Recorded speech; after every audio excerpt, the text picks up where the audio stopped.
अंगी जी, हीरो मोटो में कल हमने अच्छी रफ्तार देखी, 4% की तेजी नतीजों के बाद। तो जो एक कंसोलिडेशन वाला जोन था ना 4100 से लेकर 4400 वाला, अब उसको ब्रेक करके ऊपर जाने के संकेत तो हीरो मोटो दे रहा है।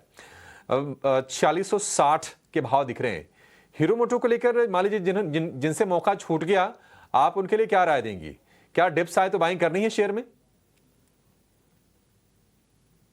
क्वार्टर की बात करें हम यहाँ पे तो काफी फॉलो अप बाइंग देखने को मिली है ब्रेकआउट के बाद, और जिस तरह से पिछले 4 दिनों से वॉल्यूम्स ऐड हुए हैं, काफी एक लंबे कंसोलिडेशन के बाद वीकली बेसिस पे स्टॉक निकलते हुए नजर आया है।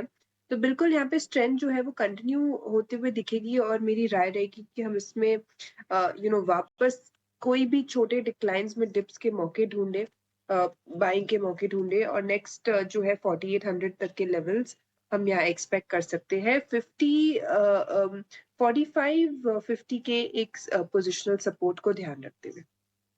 ऑलराइट, तो चलिए हीरो मोटोकॉर्प पर ये टेक इस वक्त हमें मिलता हुआ। इस बीच बाजार की शुरुआत पर अब गौर करते हैं, और आज के सत्र में फ्राइडे सेशन है, एंटिसिपेटेड है कि last trading session of the week है, तो शायद पार्टिसिपेशन कम भी नज़र आ सकती है, और इसी के चलते हम देख रहे हैं कमज़ोर शुरुआत के आसार तो दिख रहे हैं। बाजार खुलने के साथ साथ टाइटन पर नज़र रखिएगा। अच्छे नतीजे आए हैं, नतीजों का इम्पैक्ट नज़र आ सकता है स्टॉक इसमें।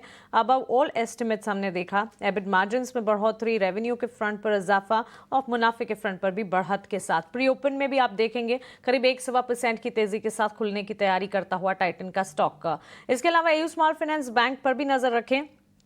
जो हमारी खबर थी जिस पर मोहर लगी है, उसका असर पड़ता हुआ क्लियरली 8% की तेजी के साथ खुलने की पूरी तैयारी करता हुआ इन प्रिंसिपल अप्रूवल मिला है आरबीआई से यूनिवर्सल बैंक बनने के लिए। ईटी नाउ स्वदेश की खबर जिस पर मोहर लगी, और उसका असर इस वक्त ओपनिंग के खिलाड़ी में शामिल हो सकता है ये स्टॉक। बाजार खुलने के साथ साथ सबसे पहले एयू स्मॉल फाइनेंस बैंक पर हम नजर रखेंगे। इसके अलावा एलआईसी कंपनी के नतीजे आते हुए दिखे थे, नंबर्स ठीक थे, तो इसके चलते एलआईसी के स्टॉक प्राइस पर भी फोकस रखना चाहिए। हरे निशान के साथ खुलने की तैयारी कर रहा है ये स्टॉक।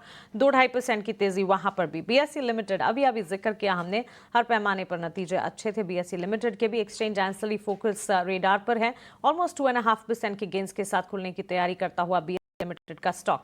इसके अलावा खबरों के दम पर Nalco, Kalpataru projects, max financial services limited, ये सारी कंपनियों पर फोकस जरूर रखिएगा।